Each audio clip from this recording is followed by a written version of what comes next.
여호와 아버지 하나님, 우리 인생을 오래전부터 계획하시며 우리 인생을 이끌어 주시고 인도해 가시는 하나님 아버지의 은혜를 감사드립니다. 하나님, 오늘도 하나님의 뜻을 따라 저희들 주일에 모여서 예배 드리며 이 시간 주의 말씀을 듣겠습니다. 하나님 말씀이 이 땅에서 수없이 많은 영혼들을 살리셨습니다. 예수 그리스도를 통하여서 아버지 하나님, 역사상 수없이 많은 영혼들이 변화되며 그들의 삶이 새로워졌습니다. 하나님, 오늘 그 놀라운 역동의 말씀, 변화의 말씀을 저희들이 듣겠으니 이 시간 듣는 저희들 심령을 감동해 주시고 아버지의 말씀을 듣고 우리도 내 안에서 새로운 변화의 역사가 일어나게 하여 주시옵소서. 하나님 아버지, 그래서 저희들이 이 시간, 저희들에게 주어진 이 시간이 아버지 하나님이여 정말로 감사와 기쁨의 시간이 되게 하시며 우리 인생에 오래 기억되는 유익한 시간이 되게 하여 주시옵소서. 하나님 말씀 들을 때 우리의 마음 문이 열리게 하시고 귀문도 열리게 하시고 모든 것이 열려서 아버지 말씀이 잘 이해되게 하시고 그 말씀에 공감하는 그런 저희들 되게 하여 주시옵소서. 하나님 말씀을 전하는 주의 종을 붙잡아 주시고 생명의 말씀, 진리의 말씀을 인생을 새롭게 변화시키며 행복하게 하는 말씀을 잘 선포하게 하여 주십시오. 예수님의 이름으로 기도하옵나이다. 아멘.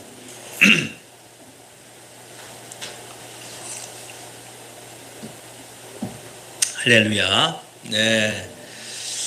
이렇게 덥지 않으시죠? 예. 오늘 지금 벌써 에어컨 켜고 선풍기 켜고 지금 우리가 다 잘 하고 있습니다. 네. 이 시간에 하나님께서 우리에게 말씀과 성령으로 은혜를 주시길 바랍니다. 지난 한 주간 우리 눈과 귀를 주목시킨 뉴스들이 많았는데요. 혹시 여러분 가운데 나는 이 뉴스가 뭐 그런 거 있습니까? 우리 뭐 TV 틀면 뉴스가 늘 나오고 아니 저런 일이 한국이 또 졌대. 축구는 감독을 바꿔도 지네. 또 이런 뉴스, 또 어떤 뉴스가 우리를 충격으로 이끌었던 뉴스들이 있었습니다. 혹시 예? 살인 사건은 늘 나오는 뉴스인데요. 대한민국 참 무서운 사건인데도 정말 많이 나오죠. 저는 지난 주간에 아마 여러분들도 이제 얼른 이해가 될 겁니다. 그 타이탄이라고 하는 잠수정 사고 뉴스였습니다. 다 들으셨죠? 많이. 처음 듣는 것처럼 눈을 뜨지 마세요. 무슨 뉴스인가요? 라고 하지 마십시오. 6월 18일 날입니다. 그러니까는 벌써 한 주 전이네요. 5명의 사람은 타이탄이라고 이름을 가진 잠수정을 타고 바닷속 4,000m 지점에 내려갔어요. 바닷속은 2,000m만 내려가면은 그때부터는 암흑이라고 합니다. 빛이 차단되어서. 그러니까 캄캄한 바닷속으로 내려간 거죠. 왜 내려갔냐면 거기에 타이타닉이 있습니다. 타이타닉 영화를 너무나 유명하니까 다 보셨죠? 타이타닉 가면 벌써 팔부터 벌리는 남자들 있잖아요. 뱃머리에서 이렇게 막 노래 부르고 하는 그런 타이타닉이라고 하는 그 배가 1912년도, 그러니까 벌써 111년 전이네요. 그죠?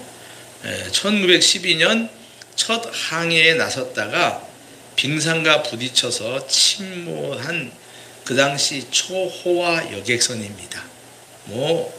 굉장했죠. 그러니까 크루즈 같은 것의 원조다 이렇게 생각하면 좀 될 것 같아요. 그러니까 111년째 심해 속에 가라앉아 있는 그 배가 가라앉는 곳이 마리아나 항구에서 좀 먼데, 마리아나 항구가 세계에서 제일 깊은 바다잖아요. 4,000m, 5,000m 막 되는 그런 깊은 바다입니다. 그러니까 배가 깊은 데 가라앉아 있으니까 그걸 구경하기 위하여 잠수정을 타고 출발하는 것입니다. 그게 관광 상품입니다. 예. 그런데 이 잠수정은 바닷속으로 들어간 지 1시간 30분 만에 연락이 끊겼습니다. 그 잠수정에는요 96시간, 며칠이죠? 4일. 예. 4일치 5명이 먹을 수 있는 산소가 있었어요. 넣고 가는 거죠. 그러니까 산소 먹을 거 다 넣고 이제 내려갔는데 그러나 그들은 수색대가 잠수정의 흔적을 타이타닉호 근처에서 찾음으로 끝내 돌아오지 못했어요. 그러니까 잠수정에서 떨어져 나간 어떤 그런 철판들, 그런 잔해를 수색대가 찾음으로써 그들은 끝내 돌아오지 못했다라고 하는 것입니다. 그래서 그 잠수정에 탔던 5명은 누굴까 하는 호기심을 갖게 합니다. 그들은 그 잠수정을 타기 위해서 1인당 25만 달러를 냈습니다. 우리 돈으로 3억 4천만 원입니다. 예. 그러니까 1인당 3억 4천만 원을 지불하고 4일간 깊은 바닷속을 구경하기 하면서 그 인생을 즐기려고 했으나 일장춘몽이 되고 말았습니다. 그 5명은 누굴까요? 그 파키스탄 출신의 영국의 재벌 억만장자의 아버지와 아들, 그 아들이 19살이에요. 그리고 또 같은 영국의 사업가, 그리고 프랑스의 해양과학자, 그리고 마지막으로 잠수정 회사의 최고 경영자 등이 그 잠수정 안에 타고 있었습니다. 공통점이 있죠. 이들 모두가 다 큰 부자다라고 하는 것입니다. 하고 싶은 거, 갖고 싶은 거, 먹고 싶은 거, 타고 싶은 것, 그 어느 것도 할 돈이 있었습니다. 여러분, 4일간 잠수정 승선 비용으로 치렀던 3억 4천만 원, 여러분 있습니까? 준섭 형제님, 3억 4천만 원 있습니까? 물어보면 자꾸 이제 창피해지니까 이제 물어보지 않겠어요. 3억 4천만 원은 평생에 모아도 가질까 말까 하는 큰 돈입니다. 뭐 한국이 이제 집값이 훨씬 비싸져서 집 한 채만 사도 물론 은행 빚이 많지만 집값이 뭐 4억, 5억 되니까 이제 3억 4천이 그냥 적은 돈 같지만 그렇지 않지요. 큰 돈입니다.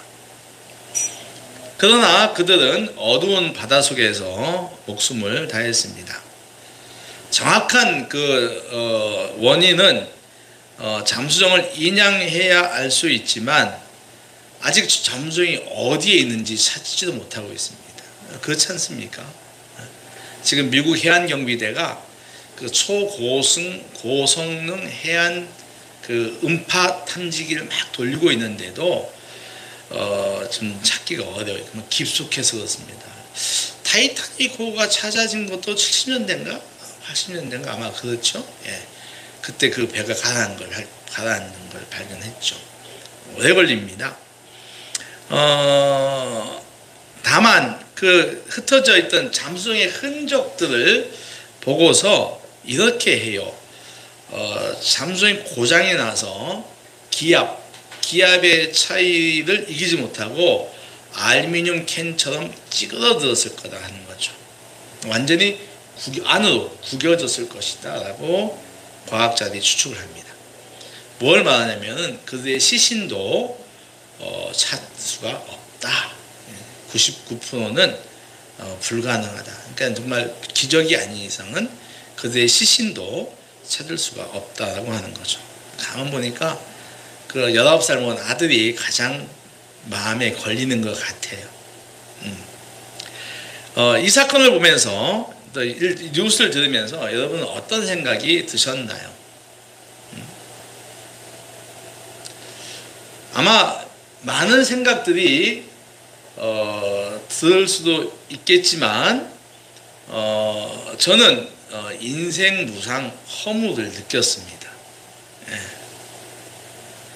그러니까 인생의 허무함을 이제 제가 그걸 보면 느꼈는데요. 그러니까 인생의 허무함을 우리가 실제적으로 느낄 때가 언제인가 하면은 뭐 여러 경우가 있어요. 인생이 참 더덥다라고 하는 게 허무감이잖아요. 예. 제가 아는 어떤 사람은 자기 몸을 막 안 이렇게 아끼지 않아요.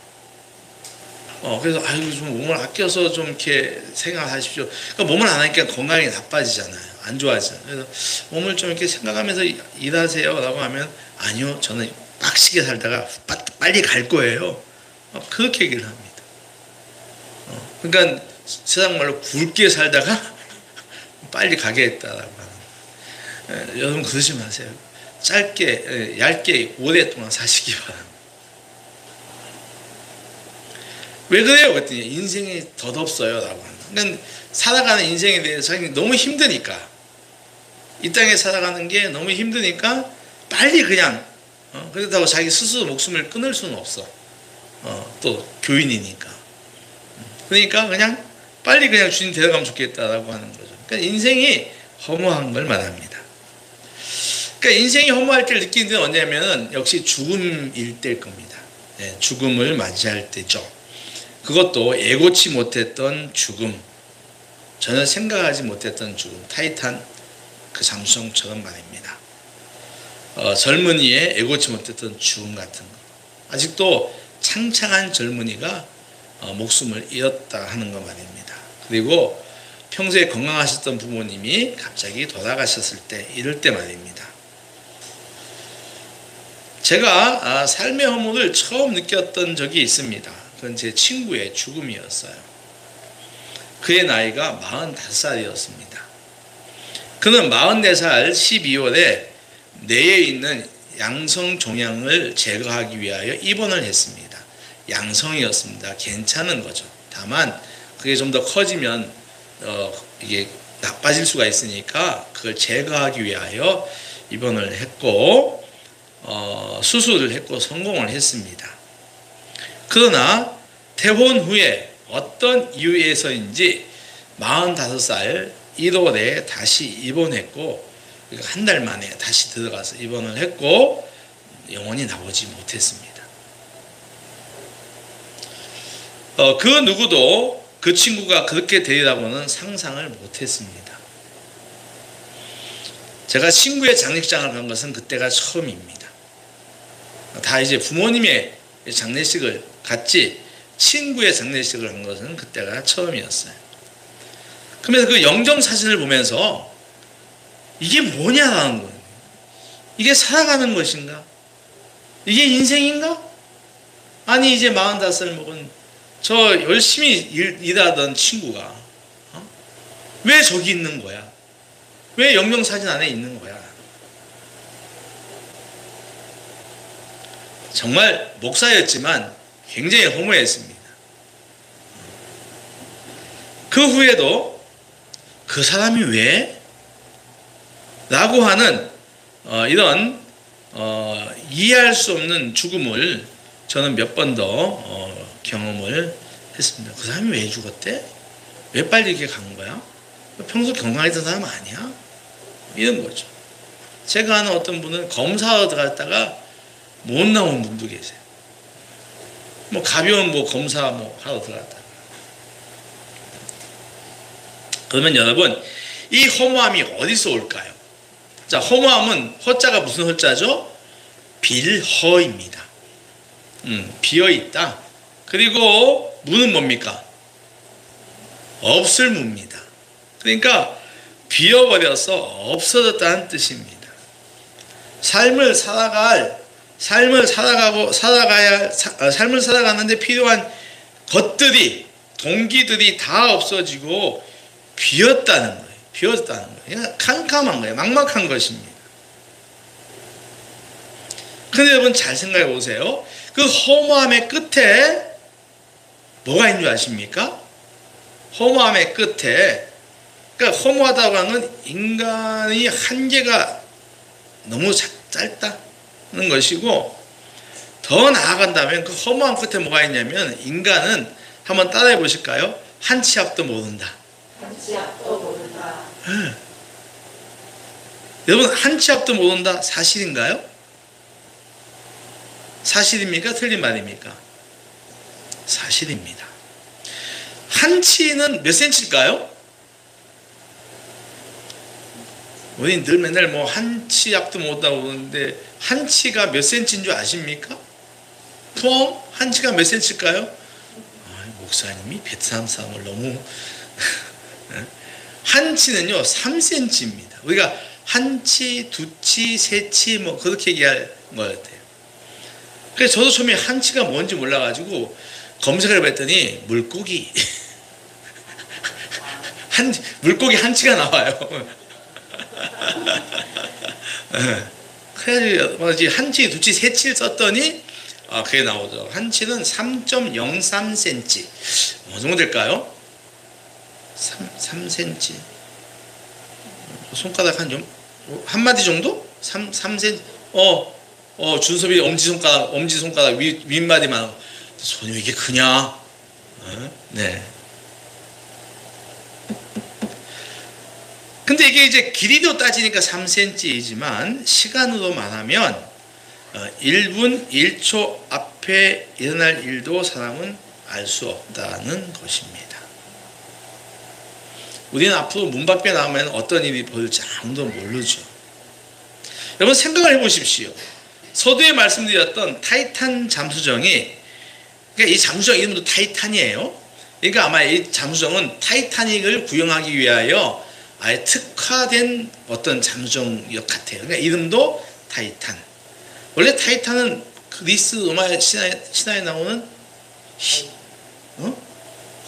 거인, 예, 그런 이름이죠. 그러니까 그 잠수정이 말입니다. 고장 날 줄 알았다면 사고 날 일이 없었겠지요. 늘 현장에서 우리 일하시는 우리 시석집사님도 잘 아시고, 오늘 사고 날 거 미리 알았다면 절대 그 일을 하지 않을 것입니다.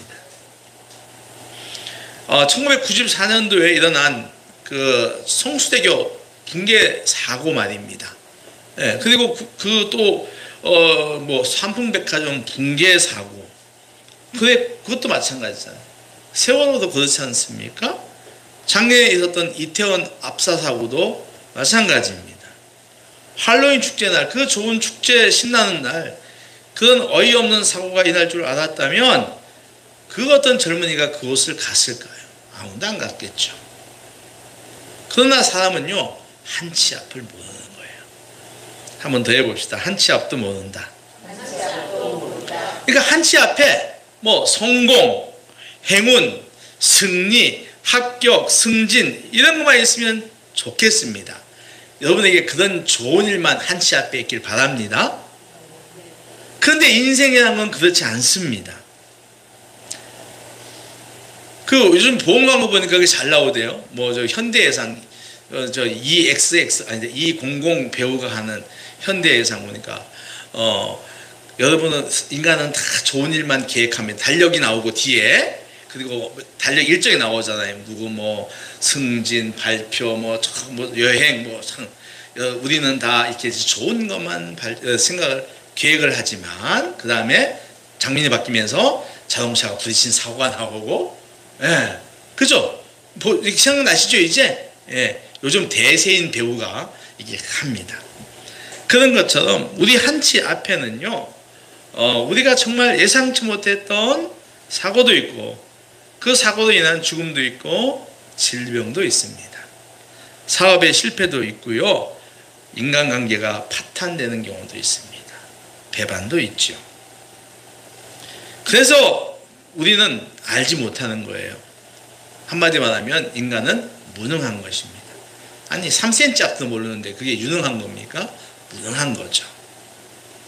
이 무능함이 우리 삶을 허무하게 하는 거예요. 지금 내가 건강하고 돈이 있고 가족도 있고 안정된 직장이 있다 하여도 이 상황은 언제 어떻게 바뀔지 모른다는 것입니다. 그래서 두려움이 오고 절망도 오는 거예요. 그러면서 이런 질문을 하게 되죠. 아니, 능력도 한 치 앞도 모르는 사람이 그러면 어떻게 살아야 잘 사는 거야? 지금 이 순간 우리가 죽는 것 카르페 디엠이 지금 즐겨라 그런 건가요? 지금 이 순간 우리가 잘 살려면 한 치 앞도 모르면 앞에 어떻게 될지 모르는데 지금 잘 살기 위해서 어떤 삶이 잘 사는 것이냐는 거예요. 한 치 앞도 모르는 세상에서 순간순간 잘 사는 것이란 대체 어떤 것인가 하는 이야기입니다. 저에게는 도저히 이해가 안 되는 죽음이 또 하나가 있습니다. 10년 되었는데 저와 친했던 신앙 후배가 불의의 교통사고로 세상을 떠났습니다. 중앙선을 넘어오던 관광버스에 부딪혔는데요. 그 차 안에는 후배의 가족 6명이 타고 있었습니다. 이 사고로 그중 부부와 자녀 2명이 그 자리에서 세상을 떠났습니다. 그러니까 모두 4명이 세상을 그 자리에서 떠난 거지요. 그리고 2명의 자녀는 살았는데 1명의 아이는 왼팔을 잃었습니다. 그때 그 후배의 나이는 47살이었어요. 그때 언론에서 다 보도를 해서 여러분이 이제 기억도 날 겁니다. 그러니까 언론에 보도될 정도로 큰 사고였습니다. 그때도 저는 정말 많이 힘이 들었습니다. 정말 한 사람의 생명이 한순간에 결정이 나는구나. 한 사람의 생명이 한순간에 결정이 난다는 것을 절실하게 깨달았습니다. 그런데 머리로는 가슴으로는 너무나 싶은데 머리로는 이해가 안 가는 거죠. 왜 저런 일이 일어나는가? 왜? 그때 막내 사는 아이가 4살이었고 큰 아이가 12살이었어요. 그러니까 4살과 12살 아이들은 지금 이제 22살, 14살이 되었습니다만은 그냥 한순간에 형제자매와 부모를 다 잃어버린 거죠.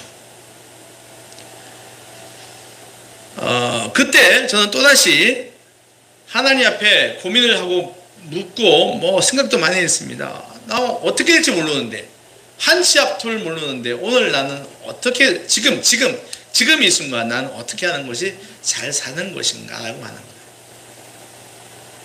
여러분 어떤 게 잘 사는 겁니까? 한 치 앞도 모르는 나에게 빨리 가서 유언 쓰는 겁니까? 아니면 빨리 가서 사과나무 심는 건가요? 저는 이 질문을 오랫동안 머리로 가슴으로 묵상했고 하나님께 기도했습니다. 그리고 저는 저 나름대로 3가지를 찾았어요.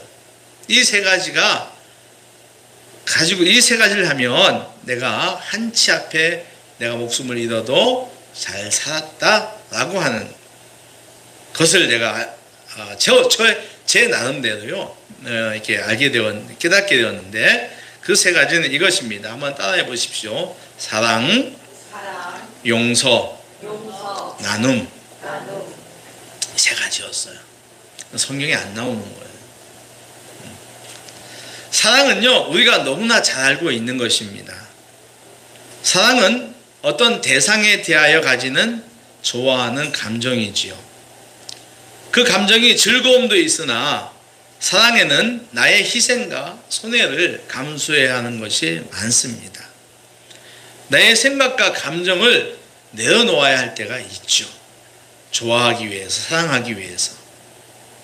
에릭 프롬은 사랑의 속성을 이야기할 때 이해, 양보, 희생이라고 말을 합니다. 이해하고 양보하고 희생하는 것이 사랑이라는 거예요. 그러니까 내 생각과 감정이 다르다고 하여 거부하거나 밀어내는 것은 사랑이 아니다라는 거죠.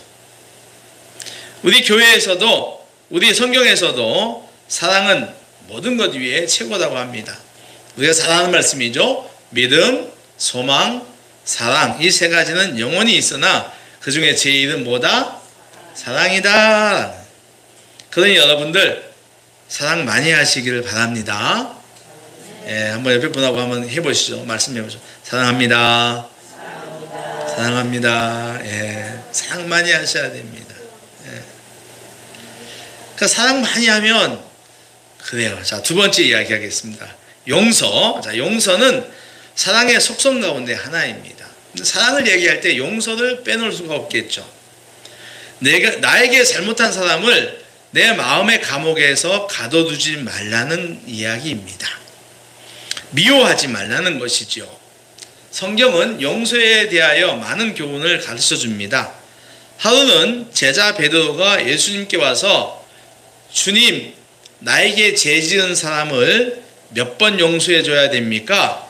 7번 정도면 됩니까? 라고 했습니다. 그때 예수님이 이렇게 말하죠. 얘야, 7번에 70번이라도 하거라. 그러니까 7번에 70번이 모두 몇 번입니까? 490번입니다.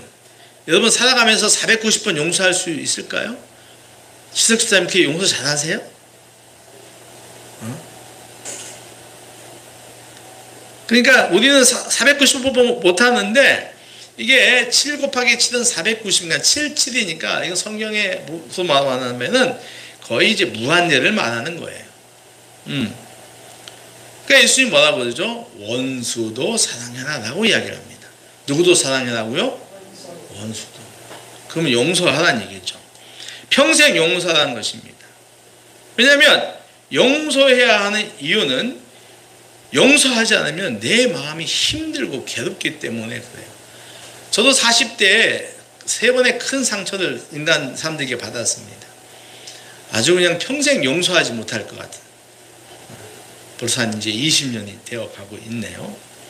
그런데 제가 이제 어느 순간부터 내어놓기 시작을 했습니다. 뭐 잘 만나지도 않는데 뭐 이런 거죠. 너무너무 괴로워요. 생각만 하면 그 상처가 떠오르고 용서는 개에게나 갖다 줘.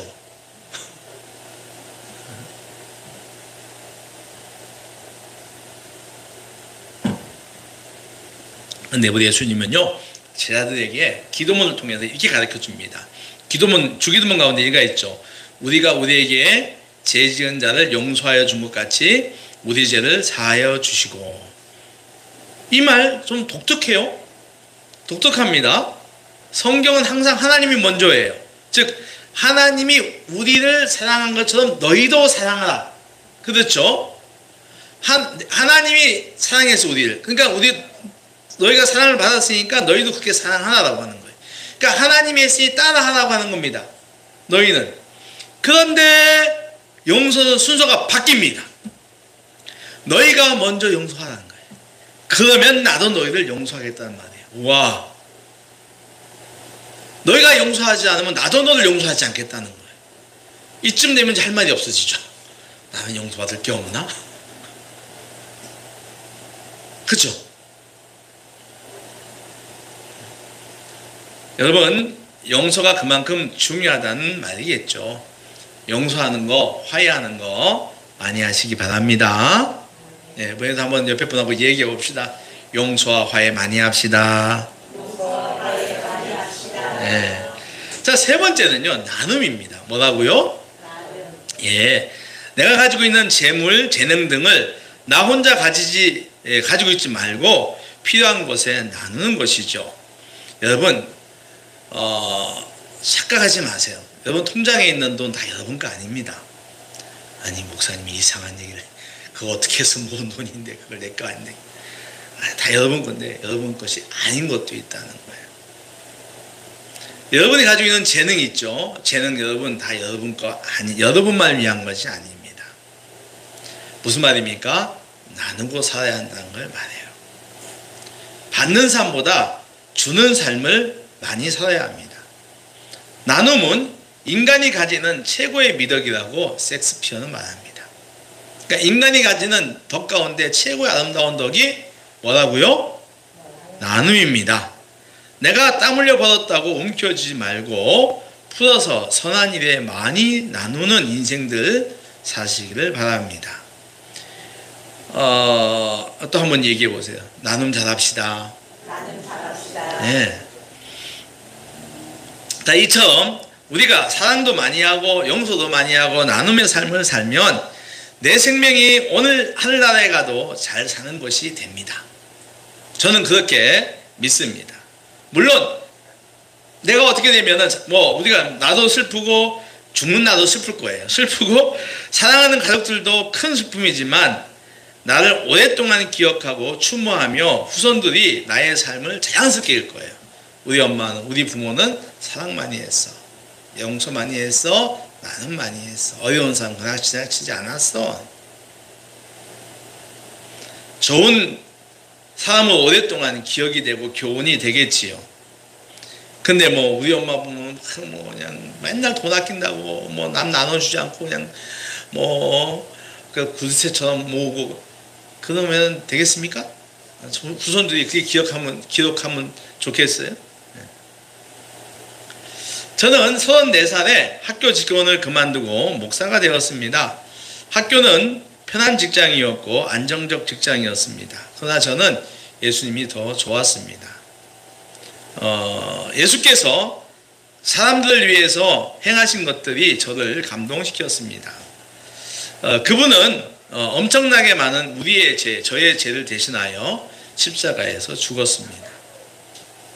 사랑이 아니면 설명할 수 없는 이야기죠. 그분은 십자가 위에서 양손과 발목에 대못이 박혀 피를 쏟아내며 죽으시면서도 당신을 그렇게 한 사람들을 위해 하나님께 기도하십니다. 저들이 다 모르고 됐으니 용서해 주십시오 라고 기도하죠. 오늘 살아가는 우리는 많은 죄를 짓고 살아갑니다. 가장 큰 죄악들은 우리가 짓는 가장 큰 죄악들이 뭐냐면 탐욕입니다. 욕심. 그다음에 욕심도 여러 가지가 있습니다. 정욕의 몸의 욕심도 있고 눈에 보이는 안목의 욕심도 있고 많이 있습니다. 가지고 싶은 건 꼭 사야 하는 필요 없음에도 사는 것들이죠. 사랑에도 욕심이 있잖아요. 애욕이 있습니다. 거짓말도 우리가 많이 짓는 죄 가운데 하나입니다. 교만도 있고요, 미움도 있습니다. 이런 죄들은 우리들의 영혼을 병들게 합니다. 그런데 이런 무서운 죄악들을 우리 주님께 회개하면은 용서해 주신다는 겁니다. 나는 내 죄를 알아, 나도 용서하지 못하는데 주님은 용서해 준다고 하는 거예요. 그러니까 굉장히 큰 사랑인 것입니다. 그리고 예수님은 이 당신의 큰 사랑을 모든 사람에게 나누어 주셨습니다. 모든 사람에게 나누어 주었습니다. 자신이 속한 이스라엘 사람들만 사랑한 것이 아니라 이스라엘 밖에 있는 모든 사람들도 똑같이 사랑하셨습니다. 성경은 이렇게 말하죠. 하나님이 세상을 이처럼 사랑했다고 말합니다. 하나님이 이스라엘만 사랑했다는 것이 아니죠. 예수님은 살아계셨을 때 특별히 당신의 능력을 어려운 사람들에게 많이 나눠주셨습니다. 그분이 3년 동안 살아간 행적을 보면은 그분은 항상 어려운 사람들을 찾아다니면서 자기의 것을 나누셨어요. 각종 무거운 병에 걸린 사람들, 오랫동안 치료받지 못했던 병자들, 그런 사람들 찾아가시고 고쳐줬습니다. 마음으로 많이 상처받았던 그 당시에 소외되는 사람들을 찾아다니면서 위로해 주셨습니다. 사회적으로 차별받던 직업을 가지고 있던 그 세무공무원인 마태를 12제자 가운데 한 명으로 뽑았습니다. 또한 세무서 직원 삭개오의 집에 들어가 밥도 같이 먹습니다. 여러분, 예수님 없이도 우리는 사랑도 하고 용서도 하고 나눔도 할 수가 있습니다. 사람은요, 자신의 신념으로 얼마든지 사람을 사랑하고 용서하고 나눠줄 수가 있습니다. 그런데 내 신념으로 하게 되면 내가 베풀었던 사랑과 용서와 나눔은 자기 의가 되고 맙니다. 무슨 말입니까? 교만하게 한다는 것입니다. 그래서 사람들 앞에서 자기 자랑이 되어 은근하게 어깨를 위로 올리죠. 으쓱하는 거죠. 그러나 예수님을 믿고 그분의 가르침으로 사랑하고 용서하고 나눔을 하면 자기의가 높아지는 것이 아니라 더 겸손해집니다. 믿으시기 바랍니다. 더 낮아지는 거예요. 왜요? 예수 믿음 말씀하시잖아요. 높아지고자 하는 자는 먼저 섬겨야 한다. 높아지고 싶으냐? 섬겨라 라고 하는 겁니다. 그러니까 항상 섬기게 되는 거죠.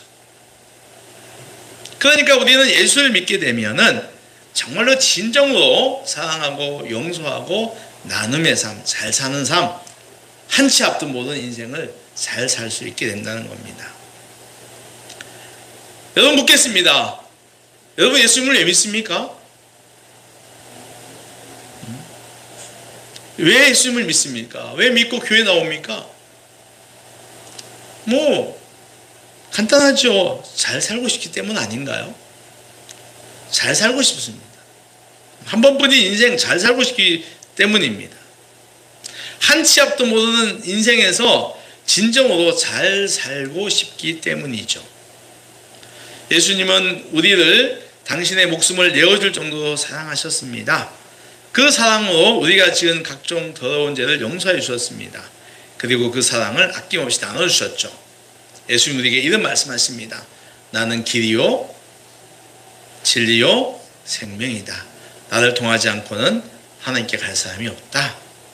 그러니까 예수님을 믿고 그분의 가르침인 사랑, 용서, 나눔의 삶을 살면 이 땅에서도 잘 사는 것이고 죽어서도 천국 가는 구원의 삶이 된다고 하는 것입니다. 한치 앞도 모르는 인생살이의 무상함 속에는 이런저런 고통과 아픔이 있습니다. 우리를 당신의 죽음과 바꾼 예수님은 우리를 사랑하시기에 우리와 함께 하십니다. 우리의 그 아픔의 자리에 함께 하시죠. 내 인생이 각종 어려움으로 수고없고 무거운 짐이 될 때 예수님은 찾아오셨습니다. 아침에 주일학교들한테 물어봤어요. 너희들 지난 이틀 동안 힘든 게 뭐야? 그랬더니 이구동성을 말합니다. 공부하는 거요. 아유 정말 너무 싫어요. 학교에서만 공부하는 거 학원 가서 또 와야 되니까 너무 힘들다고.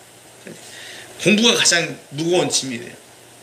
그래서 저도 그랬습니다. 저도 공부가 가장 무거워.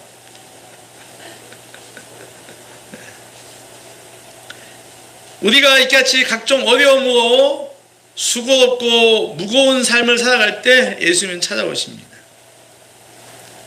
정말 우리는 한치 앞도 모르는 인생입니다. 바라기는 여러분들 예수님과 함께 잘 사는 인생들 되시기를 축원합니다. 예수님과 함께 더 잘 사는 인생, 가치 있는 인생, 행복한 인생 되시기를 주의 이름으로 축원합니다. 기도합시다. 하나님 아버지, 정말 한치 앞도 모르는 우리의 인생살이입니다.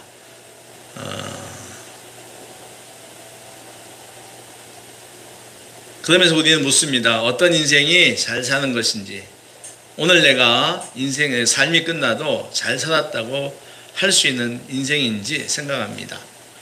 하나님, 우리가 예수를 믿고 예수님 안에서 사랑하고 용서하고 나눔의 삶을 사는 것, 이것이 잘 사는 것이라고 말합니다. 예수님 없어도 우리는 할 수 있으나 예수님 안에 있을 때 우리는 더 겸손하고 더 가치 있고 풍성한 삶을 살 수가 있음을 오늘 말씀을 통하여 들었습니다. 하나님의 말씀을 저희들이 들었으니 더욱더 예수님 안에서 사랑하는 삶, 용서하는 삶, 나누는 삶을 살아가는 저희들 되게 하여 주시고, 이를 통해서 우리 인생이 힘들고 어려울 때 주님이 함께해 주시는 것도 느끼게 하여 주시옵소서. 예수 그리스도의 이름으로 기도하옵나이다. 아멘. 96장 찬송가 하겠습니다.